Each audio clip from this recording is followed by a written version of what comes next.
신랑이 몇 년 전부터 계속 두통이 있는데요. 거의 매일 한두 번씩 두통약을 먹고 있어요. 아이고. 근데 이게 금방 이렇게 나아지질 않아요. 그래서 어떻게 하면 좋을까요? 선생님한테 여쭤보고 싶습니다. 일종의 만성 두통인가 보네요. 약국에는 정말 진통제 없이는 이렇게 운영이 안 될 정도로 그래요. 아 그래요? 정말 많은 분들이 이 진통제를 사러 오시는데 아시겠지만 약이라는 거는 급한 불을 끄는 거잖아요. 그래서 이제 너무 심할 때는 드시지만 계속 지속적으로 드시게 되면 저번에도 말씀드렸지만 아세트아미노펜 계열은 간독성이 있고 그 외에 다른 소염 진통제는 신장 독성이 있어가지고 위장 장애도 있을 수 있고 심혈관 부작용도 있을 수 있기 때문에 네. 지속적으로 장기간 드시는 것은 추천하지 않습니다. 그런데 이제 많은 분들이 두통에 진짜 시달리는데 두통에 대해서 잘 모르면서 무조건 진통제만 드세요. 근데 네. 두통도 종류가 있어요. 아 그래요? 네. 이 정도에 따라서 3가지 정도로 저희가 말씀을 드리는데 그렇게 지속적으로 계속 진통제를 드시는 거 보니까 아무래도 혈관성 두통. 혹시 편두통이라고 들어보셨을까요? 편두통. 예, 이걸 혈관성 두통이라고 하는데 이 두통의 특징이 일반 진통제가 잘 안 들어요. 두통인데 약이 안 들어요? 네, 그러니까 정말 힘든 거죠. 그래서 계속 반복적으로 드시는데 그러면 편두통 약은 따로 있다는 뜻이에요. 맞습니다. 네, 이 이유가 뭐냐면 혈관의 수축과 이완이 잘 안 되기 때문이에요. 우리가 스트레스를 받으면 살아남기 위해서 막 뇌를 쓰잖아요. 네. 그러면 혈액이 뇌로 막 몰릴 거 아니에요.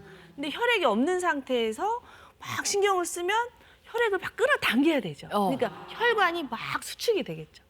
그러다 이제 그 스트레스가 좀 이렇게 없어지면 쉴 수 있잖아요. 네. 그때 혈관도 이제 이완이 되는 거예요. 네. 근데 이 혈관을 고무줄로 한번 상상을 해보세요. 고무줄을 막 당겼다가 탁 놓으면 어때요? 이렇게 되잖아요. 그러니까 고무줄이 너무 심하게 수축됐다가 너무 계속 잡아당기니까 낡아버려서 이완이 잘 안 되는 거예요. 이렇게 좀 상상하시면 될 것 같아요. 네. 탄력이 없어지는 거예요. 탄력이. 그래서 건강한 사람은 혈관이 수축과 이완이 잘 되니까 바로 제자리라 돌아오니까 두통이 없는데 지속적으로 스트레스를 받고 혈액이 부족하고 이러면 쭉 늘어났다가 또 이렇게 이완이 또 이렇게 그 늘어난 풍선처럼 되면서 신경세포를 눌러버려요. 그러니까 이 혈관이 제자리로 돌아올 때까지 시간이 걸려요. 그러니까 오래 가요. 근데 선생님도 그래요? 저는 약을 먹으면 좀 괜찮아지는 편이에요.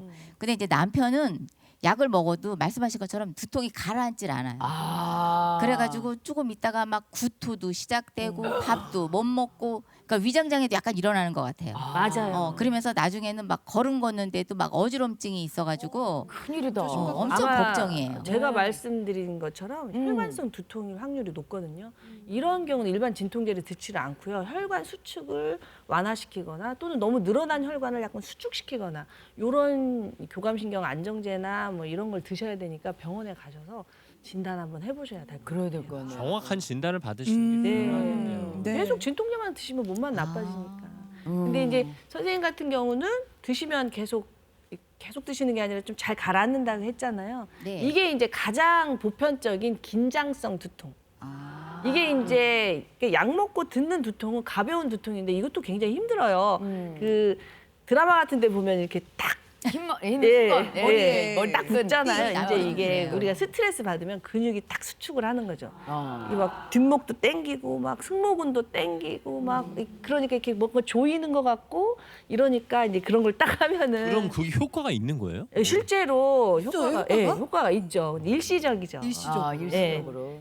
원인은 스트레스니까 이제 이런 두통은 이런 약국에서 파는 일반 두통약으로 잘 듣지만 근본은 지나친 스트레스로 인한 근육의 긴장이에요. 근데 이런 분들은 긴장을 풀어줘야 되죠. 네. 그래서 이 잘못된 자세를 고쳐주고 또 여러 가지 그 이완을 해줄 수 있는 족탕이라든가 뭐 여러 가지 수단을 써서 자신을 이완시켜줘야 돼요. 그러니까 이런 분들은 잘 듣는데 또 하나 두통이 또 있어요. 또 있어요? 군발성 두통이라고 들어보셨을까요? 아니요. 발성이요? 이 두통은요, 긴장성 두통, 혈관성 두통 다음으로 일어나는 두통인데 어마어마하게 힘들어요.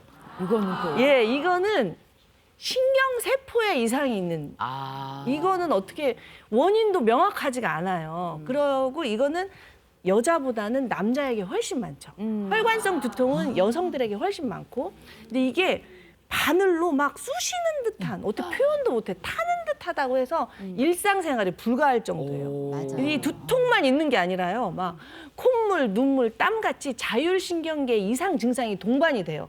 이런 이상한 증상이 때로 몰려온다 해서 군발성 두통인데 요거는 뭐 진통제를 절대 듣지를 않는 거죠. 그래서 반드시 병원에 가셔서 자율신경의 문제를 해결해주는 약이라든가 막 찌르는 듯한 이런 느낌을 해결할 수 있는 건 경련을 멈추는, 또 신경세포를 안정시키는 이런 약 아니면은 듣지를 않아요. 그래요? 너무너무 고통스러우니까 이 세 가지 두통의 유형을 잘 살펴보셔서 적절하게 대처를 하셔야 될 것 같아요. 언젠가 이재영 약사께서 명답을 해주신 적이 있어요. 두통약 언제 먹느냐? 원인을 알면 드세요. 하지만 원인을 모르면 병원부터 가세요. 그렇죠. 이런 말씀하신 적이 있거든요. 꼭 병원을 네. 찾아가 보셔야 될 예. 것 근데 같습니다. 지금 얘기 듣고 보니까 거기에 속해요. 막 머리가 찌르는 듯한 그런 아, 두통이요. 그래요. 네. 병원에 꼭 가보셔야 그러실 되겠네요. 것 같아요. 오늘 예. 말씀 들어보니까 두통이 우리가 모르는 게 있어요. 그래서 병원에 진짜 가서 정확한 진단을 받아야 될 것 같아요. 네. 오늘 말씀 너무 감사합니다. 네, 네. 아유, 약 고맙습니다. 먹는다고 해서 쉽게 해결되는 문제가 있고 또 원인을 제거해야 하는 문제는 반드시 병원에서 그렇죠. 진단을 받으셔야 된다. 네, 답변이 도움됐기를 바라면서